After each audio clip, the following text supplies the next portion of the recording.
পথে যেতে যেতেই তার সঙ্গে আমার পরিচয়। সে বোধহয় বাংলার ২ কি ৩ সালের কথা। নতুন কলেজ থেকে বার হয়েছি, এমন সময়ে বাবা মারা গেলেন। সংসারের অবস্থা ভালো ছিল না। স্কুল মাস্টারি নিয়ে গেলুম হুগলি জেলার একটা পাড়া গায়ে। গ্রামটির অবস্থা একসময় খুব ভালো থাকলেও আমি যখন গেলুম তখন তার অবস্থা খুব শোচনীয়। খুব বড় গ্রাম, অনেকগুলি পাড়া। গ্রামের এক প্রান্ত থেকে আর এক প্রান্ত বোধ হয় ১ ক্রোশেরও ওপর। প্রাচীন আম কাঁঠালের বনে সমস্ত গ্রামটি অন্ধকার। আমিও গ্রামে থাকতুম না। গ্রাম থেকে প্রায় ১ মাইল দূরে সে গ্রামের রেল স্টেশন। স্টেশন মাস্টারের একটি ছেলে পড়ানোর ভার নিয়ে সেই রেলের পিডাব্লিউডি এর একটা পরিত্যক্ত বাংলোয় থাকতুম। চারিদিকে নির্জন মাঠ, মাঝে মাঝে তাল বাগান। স্কুলটি ছিল গ্রামের ও প্রান্তে। মাঠের মধ্যে নেমে হেঁটে যেতুম প্রায় ১ ক্রোশ। একদিন বর্ষাকাল, বেলা ১০টা প্রায় বাজে, স্কুলে যাচ্ছি। সোজা রাস্তা দিয়ে না গিয়ে একটু শীঘ্র যাবার জন্য পাড়ার ভেতর দিয়ে একটা রাস্তা নেমে গিয়েছে, সেইটে দিয়ে যাচ্ছি। সমস্ত পথটা বড় বড় আম কাঁঠালের ছায়ায় ভরা। একটু আগে খুব এক পশলা বৃষ্টি হয়ে গিয়েছিল।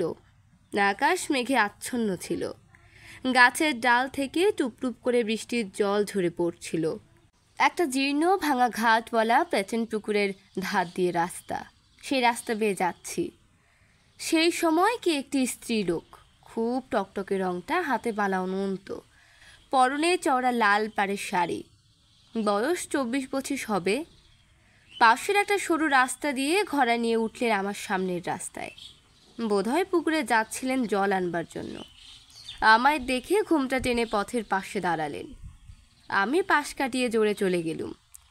আমার এখন স্বীকার করতে লজ্জা হয়, কিন্তু তখন আমি ইউনিভার্সিটির সদ্য প্রস্তুত গ্রাজুয়েট। বয়স হবে সবে ২০, অবিবাহিত।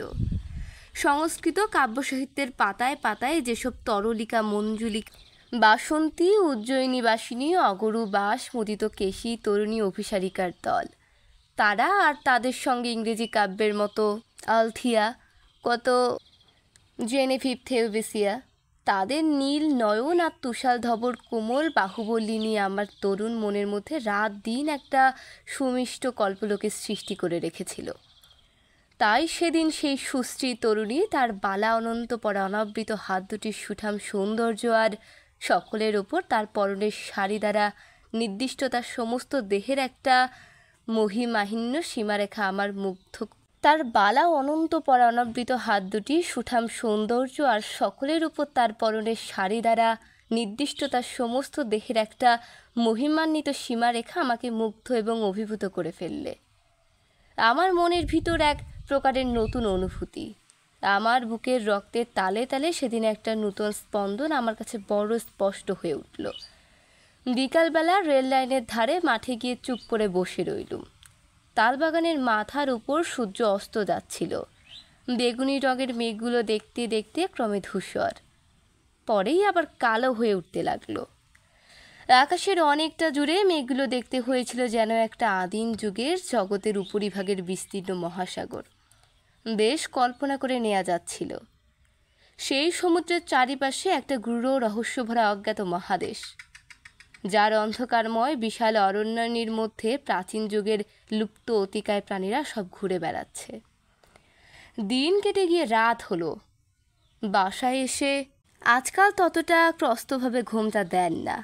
আমারও কি হলো, তার গতি ভঙ্গির একটা মধুর শ্রী, তার দেহের একটা শান্ত কমনীয়তা আমায় দিন দিন যেন অক্টোপাসের মতো জড়িয়ে ফেলতে লাগলো। একদিন, তখন আশ্বিন মাসের প্রথম শরৎ পড়ে গিয়েছে। নীল আকাশের সাদা সাদা লঘু মেঘগুলো উড়ে যাচ্ছে। চারিদিকে খুব রৌদ্র ফুটে উঠেছে। রাস্তার পাশের বনকচু, ভাট শ্যাওলা, কুস্তলার ঝোপ থেকে একটা কটূক্তি গন্ধ উঠেছে। শনিবার সকাল সকাল স্কুল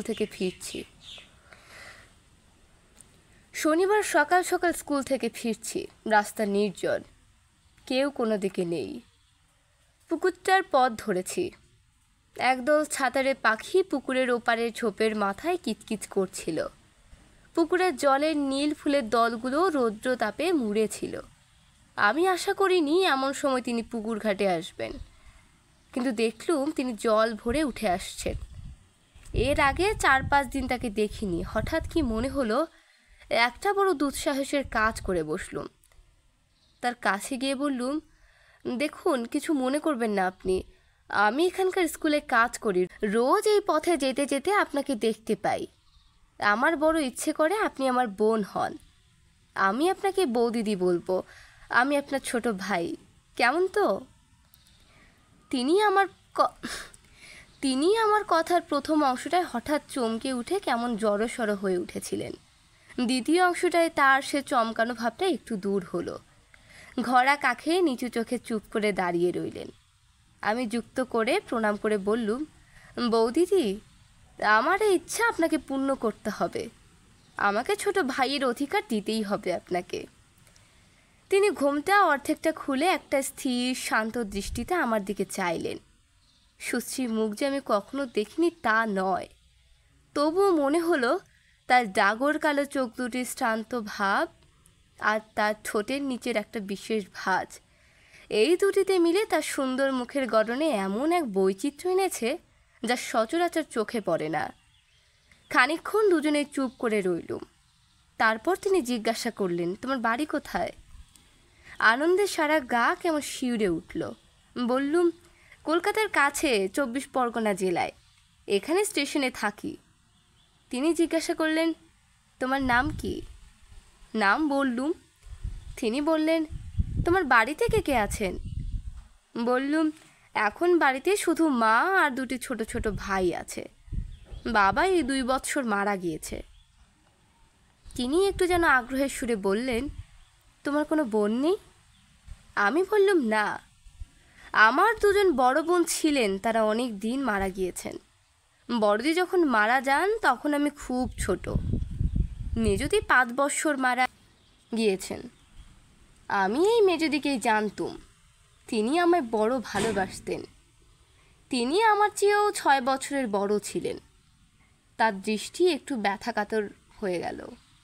জিজ্ঞাসা করলেন, তোমার মেজদি থাকলে এখন তার বয়স কত হতো? বললুম, এই 26 বছর। তিনি একটু মৃদু হাসির সঙ্গে বললেন, তাই বুঝি? ভাইটির আবার একজন বোন খুঁজে বেড়ানো হচ্ছে না? কি মিষ্টি হাসি, কি মধুর শান্ত ভাব। মাথা নিচু করে প্রণাম করে তার পায়ে ধুলো নিয়ে বললুম, তাহলে ভাইয়ের অধিকার দিলেন তো আপনি? তিনি শান্ত হাসি মাখা মুখে চুপ করে রইলেন। আমি বললুম, বৌদি, আমি জানতুম আমি পাবো। আগ্রহের সঙ্গে খুঁজলে ভগবানও নাকি ধরা দেন। আমি একজন বোন অনায়াসেই পাবো। আচ্ছা, এখন আসি। আপনি কিন্তু ভুলে যাবেন না বৌদি, আপনার যেন দেখা পাই। রবিবার বাদে আমি দুবেলাই এ রাস্তা দিয়ে যাব।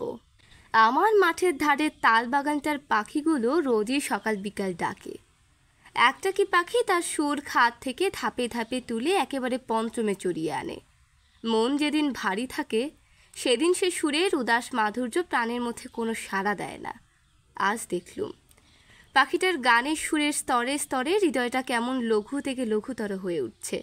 মনে হতে লাগলো জীবনটা কেবল কতগুলো স্নিগ্ধ ছায়া শীতল পাখির গানে ভরা অপরাহ্নের সমষ্টি, আর পৃথিবীটা শুধু নীল আকাশের তলায় ইতস্তত বর্ধিত অযত্ন সম্ভূত তাল নারিকেল গাছের বন দিয়ে তৈরি, যাদের ঈষৎ কম্পমান দীর্ঘ শ্যামল পত্রশীর্ষ অপরাহ্নের অবসন্ন রৌদ্রে চিকচিক করছে।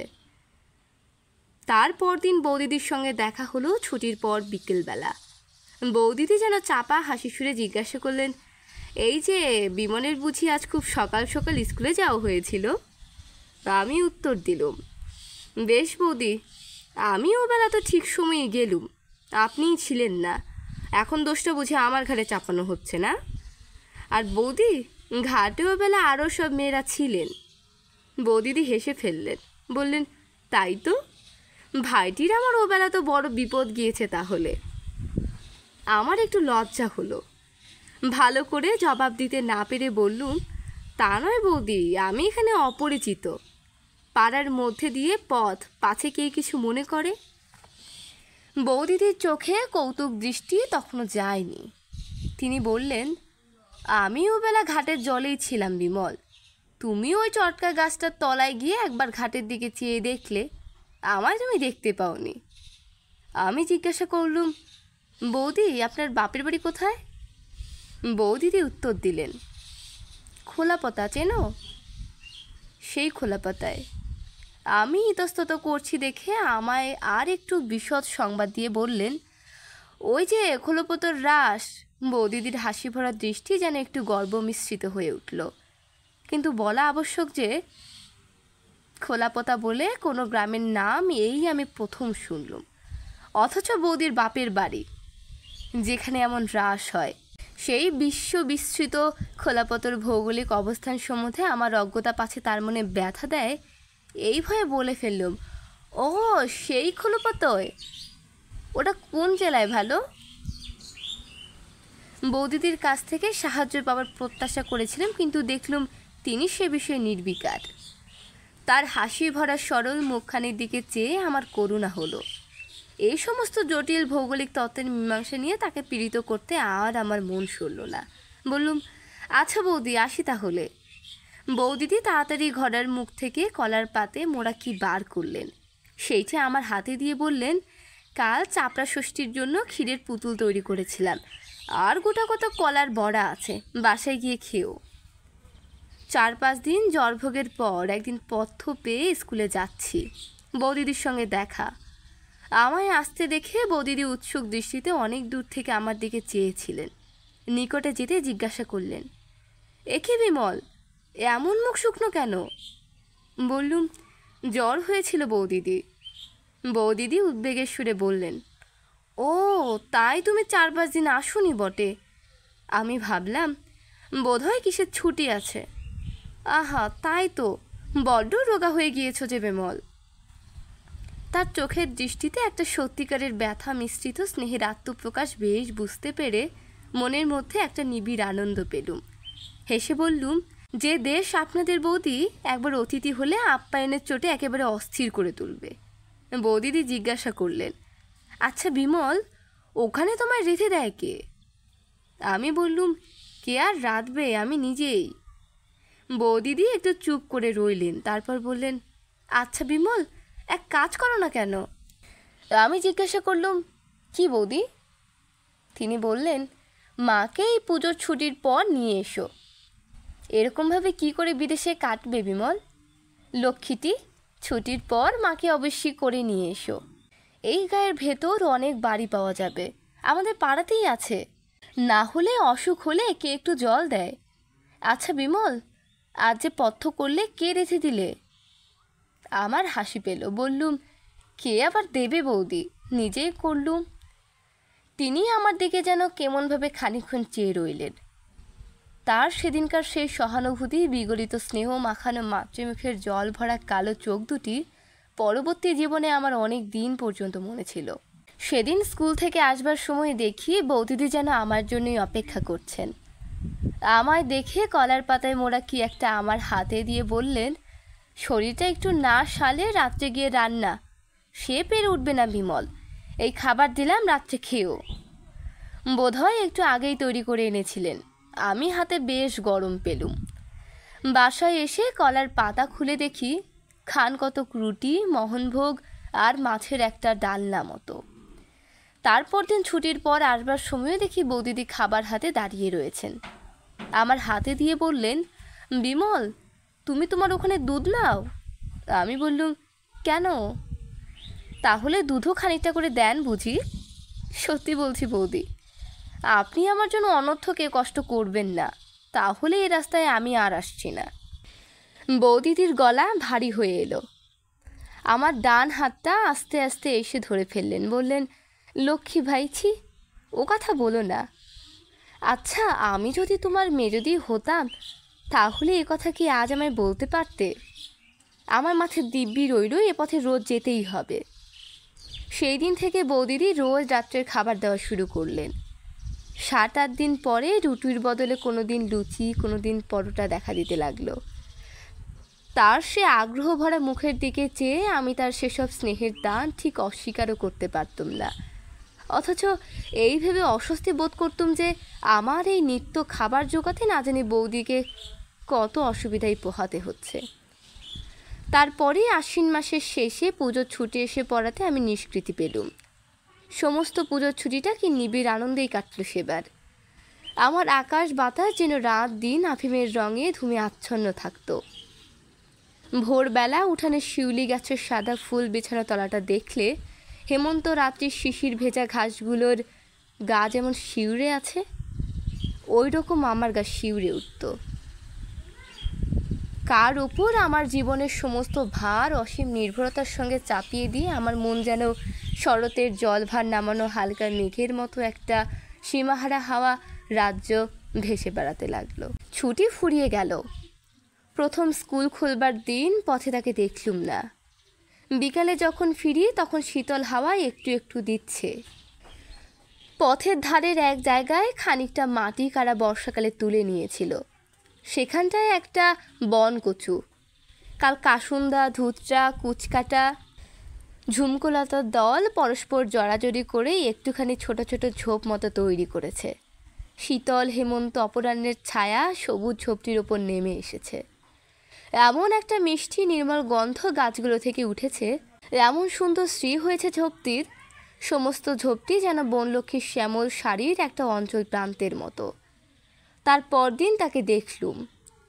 তিনি আমায় লক্ষ্য করেননি, আপন মনে খাটের চাতালে উঠতে যাচ্ছিলেন। আমি ডাকলুম, বৌদি। বৌদিদি কেমন হঠাৎ চমকে উঠে আমার দিকে ফিরলেন। একে বিমল, কবে এলে? আজ কি স্কুল খুললো? কীরকম আছো? সেই পরিচিত প্রিয় কণ্ঠস্বরটি, সেই স্নেহঝরা শান্ত চোখ দুটি। বৌদিদি আমার মনে ছুটির আগে যে স্থান অধিকার করেছিলেন, ছুটির পরের স্থানটা তার চেয়ে আরও ওপরে। আমি সমস্ত ছুটিটা তাকে ভেবেছি, নানা মূর্তিতে নানা অবস্থায় তাকে কল্পনা করেছি, নানা গুণ তাতে আরোপ করেছি। তাকে নিয়ে আমার মুগ্ধ মনের মধ্যে অনেক ভাঙাগড়া করেছি। আমার মনের মন্দিরে আমার এই শ্রদ্ধা ভালোবাসায় গড়া তার কল্পনা মূর্তিকে অনেক অর্ঘ্য চন্দনে চর্চিত করেছি। তাই সেদিন যে বৌদিদিকে দেখলুম, তিনি পুজোর ছুটির আগেরকার সে বৌদিদি নন। তিনি আমার সেই নির্মলা পুত্র হৃদয়া পুণ্যময়ী মানসী প্রতিমা।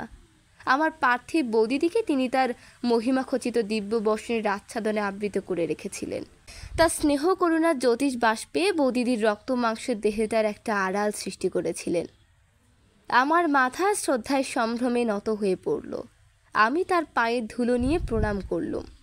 বৌদিদি বললেন, এসো এসো ভাই, আর প্রণাম করতে হবে না, আশীর্বাদ করছি এমনি, রাজা হও। আচ্ছা বিমল, বাড়ি গিয়ে আমার কথা মনে ছিল? মনে এলেও বাইরে আর বলতে পারলুম না। কে তবে আমার মগ্ন চৈতন্যকে আশ্রয় করে আমার নিত্য সযুক্তির মধ্যেও আমার সঙ্গিনী ছিল বৌদি। শুধু একটু হেসে চুপ করে রইলুম। বৌদিদি জিজ্ঞাসা করলেন, মা ভালো আছেন? আমি উত্তর দিলুম, হ্যাঁ বৌদি, তিনি ভালো আছেন। তাকে আপনার কথা বললুম। বৌদিদি আগ্রহের সুরে বললেন, তিনি কি বললেন? আমি বললুম। শুনে আমার দু চোখ জলে ভরে এলো। বললেন, একবার দেখাবি তাকে বিমল? আমার নলিনীর শোক বোধ হয় তাকে দেখলে অনেকটা নিবারণ হয়। বৌদিদিরও দেখলুম দুই চোখ ছলছল করে এলো। আমায় বললেন, হ্যাঁ বিমল, তা মাকে এই মাসে নিয়ে এলে না কেন? আমি বললুম, সে এখন হয় না বৌদি। বৌদিদি একটু ক্ষুব্ধ হলেন, বললেন, বিমল, জানো তো সেবার কীরকম কষ্টটা পেয়েছ। এই বিদেশ বিভুই মাকে আনলে এই মিথ্যে কষ্টটা তো আর ভোগ করতে হয় না। আমি উত্তর দিলুম, বৌদি, আমি তো আর ভাবিনি যে আমি বিদেশে আছি। যেখানে আমার বৌদি রয়েছেন সে দেশ আমার বিদেশ নয়। মা না থাকলেও আমার এখানে ভাবনা কিসের বৌদি? বৌদিদির চোখে লজ্জা ঘনিয়ে এলো। আমার দিকে ভালো করে চাইতে পারলেন না। বললেন, হ্যাঁ, আমি তো সবই করছি। আমার কি কিছু করবার জো আছে? কত পরাধীন আমরা তা জানো তো ভাই। ওসব নয়, তুমি এই মাসেই মাকে আনো। আমি কথাটাকে কোনো রকমে চাপা দিয়ে সেদিন চলে এলুম। তার পরদিন ছুটির পর বৌদিদির সঙ্গে দেখা। অন্যান্য কথাবার্তার পর আসবার সময় তিনি কলার পাতে মোড়া আবার কি একটা বার করলেন। তার হাতে কলার পাত দেখলেই আমার ভয় হয়। আমি শঙ্কিত চিত্তে বলে উঠলুম, এ আবার কি বৌদি? আবার সেই বৌদিদি বাধা দিয়ে বললেন, আমার কি কোনো স্বাদ নেই বিমল? ভাই ফোঁটাটা অমনি অমনি গেল। কিছু কি করতে পারলুম? কলার পাতা মোড়া রহস্যটি আমার হাতে দিয়ে বললেন, এতে একটু মিষ্টিমুখ করো, আর এইটা নাও, একখানা কাপড় কিনে নিও। কথাটা ভালো করে শেষ না করেই বৌদি আমার হাতে একখানা 10 টাকার নোট দিতে এলেন। আমি চমকে উঠলুম, বললুম, এ কি বৌদি, না না, এ কিছুতেই হবে না। খাবার আমি নিচ্ছি, কিন্তু টাকা নিতে পারবো না। আমার কথাটার স্বর বোধহয় একটু তীব্র হয়ে পড়েছিল। বৌদিদি হঠাৎ থতমত খেয়ে গেলেন। তার প্রসারিত হাতখানা ভালো করে যেন গুটিয়ে নিতেও সময় পেলেন না, যেন কেমন হয়ে গেলেন। তারপর একটুখানি অবাক হয়ে আমার দিকে চেয়ে থাকবার পরই তার টানা কালো চোখ দুটি ছাপিয়ে বাঁধ ভাঙা বন্যার স্রোতের মতো জল গড়িয়ে পড়ল। আমার বুকে যেন কিসের খোঁচা বিঁধল। এই নিতান্ত সরলা মেয়েটির আগ্রহ ভরা স্নেহ উপহার দৃঢ়ভাবে প্রত্যাখ্যান করে তার বুকে যে লজ্জা আর ব্যথা শুল বিদ্ধ করলুম, সে ব্যথার প্রতিঘাত অদৃশ্যভাবে আমার নিজের বুকে গিয়েও বাজল। আমি তাড়াতাড়ি 2 হাতে তার পায়ের ধুলো নিয়ে তার হাত থেকে নোটখানা ও খাবার 2 নিয়ে বললুম, বৌদি, ভাই বলেই অপরাধ, এবারটা মাপ করুন আমার, আর কখনো আপনার কথার অবাধ্য হব না। বৌদিদির চোখের জল তখনও থামেনি। 2 চোখ জলে ভরা সে তরুণী দেবী মূর্তির দিকে ভালো করে চাইতে না পেরে আমি মাথা নিচু করে অপরাধীর মতো দাঁড়িয়ে রইলুম। বাড়ি এসে দেখলুম কলার পাতের মধ্যে কতগুলো দুগ্ধশুভ্র চন্দ্রপুলি সুন্দর করে তৈরি। সমস্ত রাত ঘুমের ঘোরে বৌদিদির বিষণ্ণ কাতর দৃষ্টি বারবার চোখের সামনে ভাসতে লাগলো। মাসখানেক কেটে গেল, প্রায় বৌদিদির সঙ্গে দেখা হতো। এখন আমরা ভাই বোনের মতো হয়ে উঠেছিলুম, সেই রকমই পরস্পরকে ভাবতুম। একদিন আসছি, ফ্ল্যানেল শার্টের একটা বোতাম আমার ছিল না। বৌদি জিজ্ঞাসা করলেন, এ কি, বোতাম কোথায় গেল? আমি বললুম, সে কোথায় গিয়েছে বৌদি, বোতাম পরাতে জানি না, কাজেই ওই অবস্থা। তার পরদিন দেখলুম তিনি সুতো বোতাম সমেতি এসেছেন। আমি বললুম, বৌদি, এটা ঘাটের পথ, আপনি বোতাম পরাতে পরাতে কেউ যদি দেখে তো কি মনে করবে? আপনি বরং সুচটা আমায় দিন, আমি বাড়ি গিয়ে চেষ্টা করব এখন। বৌদিদি হেসে বললেন, তুমি চেষ্টা করে যা করবে তা আমি জানি, নাও সরে এসো এদিকে। বাধ্য হয়ে সরেই গেলুম। তিনি বেশ নিশ্চিন্তভাবেই বোতাম পরাতে লাগলেন। ভয়টা দেখলুম তার চেয়ে আমারই হলো বেশি। ভাবলুম, বৌদির তো সে কাণ্ডজ্ঞান নেই, কিন্তু যদি কেউ দেখে তো এর সমস্ত কষ্টটা ওকেই ভুগতে হবে। একদিন বৌদিদি জিজ্ঞাসা করলেন, বিমল, গোকুল পিঠে খেয়েছো? আমার মা খুব ভালো গোকুল পিঠে তৈরি করতেন, কাজেই ও জিনিসটা আমি খুব খেয়েছি। কিন্তু বৌদিকে একটু আনন্দ দেবার জন্য বললুম, সে কীরকম বৌদি? আর রক্ষা নেই। তার পরদিনই বিকেলবেলা বৌদিদি কলার পাতে মোড়া পিঠে নিয়ে হাজির। আমায় বললেন, তুমি এখানে আমার সামনেই খাও, ঘরার জলে হাত ধুয়ে ফেলো এখন। আমি বললাম, সর্বনাশ বৌদি, এতগুলো পিঠে খেতে খেতে এ পথে লোক এসে পড়বে, সে হয় না, আমি বাড়ি গিয়েই খাবো। বৌদিদি ছাড়বার পাত্রই নন, বললেন, না, কেউ আসবে না বিমল, তুমি এখানেই খাও। খেলুম। পিঠে খুব ভালো হয়নি, আমার মায়ের নিপুণ হাতের তৈরি পিঠের মতো নয়, বোধহয় নতুন করতে শিখেছেন। ধারগুলো পুড়ে গিয়েছে, আস্বাদও ভালো নয়। বললুম, বা বৌদি, বড় সুন্দর তো, এ কোথায় তৈরি করতে শিখলেন? আপনার বাপের বাড়ির দেশে বুঝি? বৌদির মুখে আর হাসি ধরে না, হাসি মুখে বললেন, আমার গুরুমা এসেছিলেন, তিনি শহরের মেয়ে, অনেক ভালো খাবার করতে জানেন, তার কাছে শিখে নিয়েছিলাম। তারপর সারা শীতকাল অন্যান্য পিঠের সঙ্গে গোকুল পিঠের পুনরাবৃত্তি চলল। ওই যে বলেছি, আমার ভালো লেগেছে, আর রক্ষা নেই। একটা কথা আছে, কিছুদিন ধরে আমার মনের মধ্যে একটা আগ্রহ একটু একটু করে জমছিল, জীবনটাকে খুব বড় করে অনুভব করবার জন্য। আমার এই 20-21 বছর বয়সে এই ক্ষুদ্র পাড়াগাঁয়ে খাঁচার পাখির মতো আবদ্ধ থাকা ক্রমেই অসহ্য হয়ে উঠছিল। চলেও যেতাম এতদিন। এখানকার একমাত্র বন্ধন হয়েছিলেন বৌদিদি। তারই আগ্রহে, স্নেহে, যত্নে সে অশান্ত ইচ্ছেটা কিছুদিন চাপা ছিল। এমন সময় মাঘ মাসের শেষের দিকে আমার এক আত্মীয় আমায় লিখলেন যে তাদের কারখানা থেকে কাচের কাজ শেখবার জন্য ইউরোপ আমেরিকায় ছেলে পাঠানো হবে। অতএব আমি যদি জীবনে কিছু করতে চাই, তবে শীঘ্র যেন মোরাদাবাদ গিয়ে তার সঙ্গে দেখা করি। তিনি সেখানকার কাচের কারখানার ম্যানেজার। পত্র পেয়ে সমস্ত রাত আমার ঘুম হলো না। ইউরোপ আমেরিকা, সে কত উর্মি সঙ্গীত মুখরিত শ্যাম সমুদ্রতট, কত অকুল সাগরের নীল জলরাশি, দূরে সবুজ বিন্দুর মতো ছোট ছোট দ্বীপ, ওই কর্সিকা, ওই সিসিলি। নতুন আকাশ, নতুন অনুভূতি। ডোভারের সাদা খড়ির পাহাড়, প্রশস্ত রাজপথে জনতার দ্রুত পাদচারণ, Ludgate Circus, Tottenham Court Road, বার্সউইলো, পপলার মেপল গাছের সে কত শ্যামল পত্র সম্ভার। আমার কল্পলোকের সঙ্গিনী কনকেশিনী, কত ক্লারা, কত মেরি, কত ইউজিনি। পরদিন সকালে পত্র লিখলুম, আমি খুব শীঘ্রই রওনা হব। স্কুলে সেদিনই নোটিশ দিলুম 15 দিন পরে কাজ সেরে দেব। মন বড় ভারও ছিল না। উপরের পথটা দিয়ে কয়েকদিন গেলুম।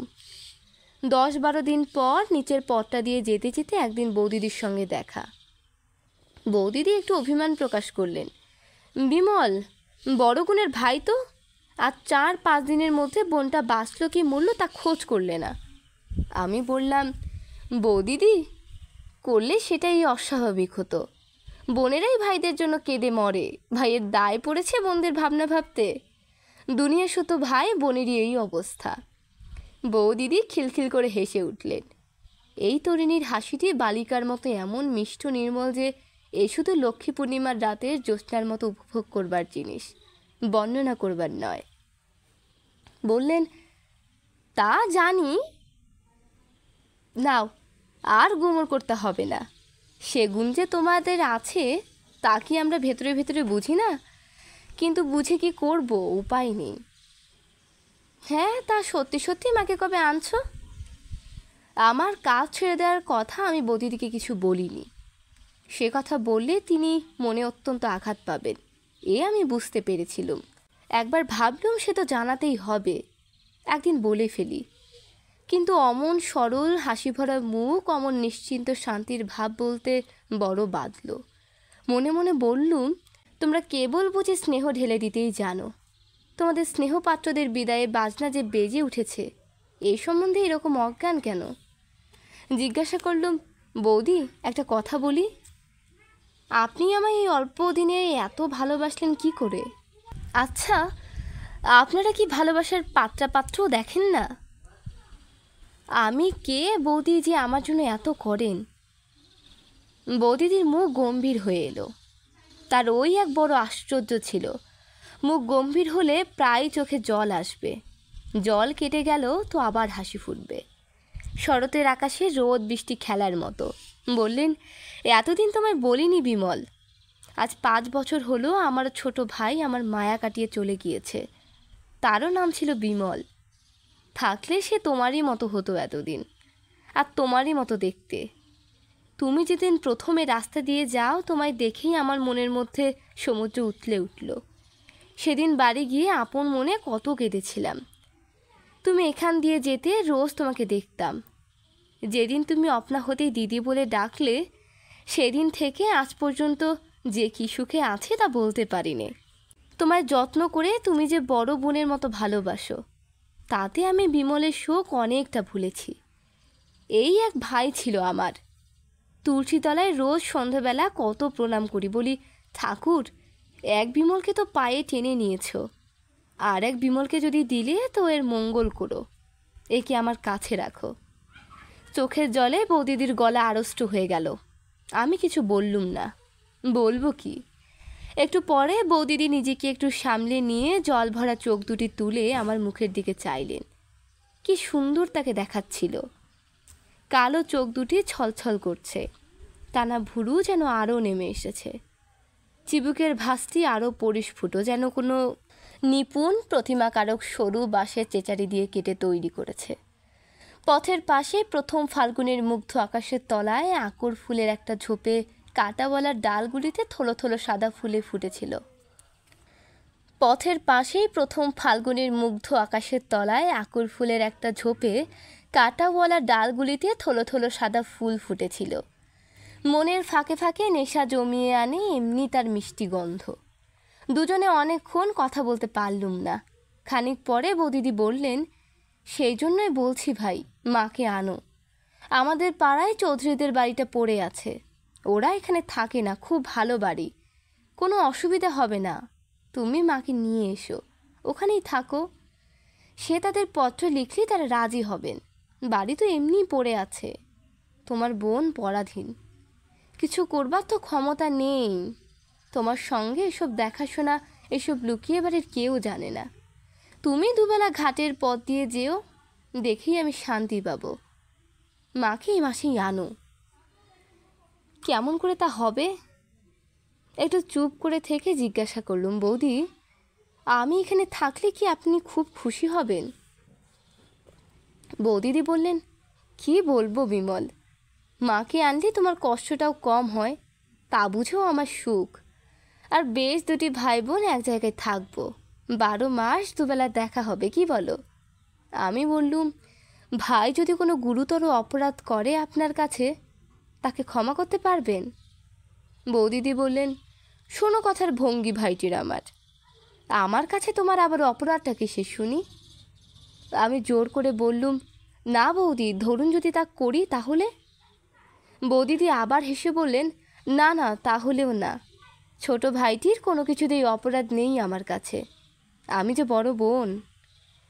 চোখে জল এসে পড়ল। আড়ষ্ট গলায় বললুম, ঠিক বৌদি, ঠিক। বৌদি অবাক হয়ে গেলেন, বললেন, বিমল, কি হয়েছে ভাই, অমন করছো কেন?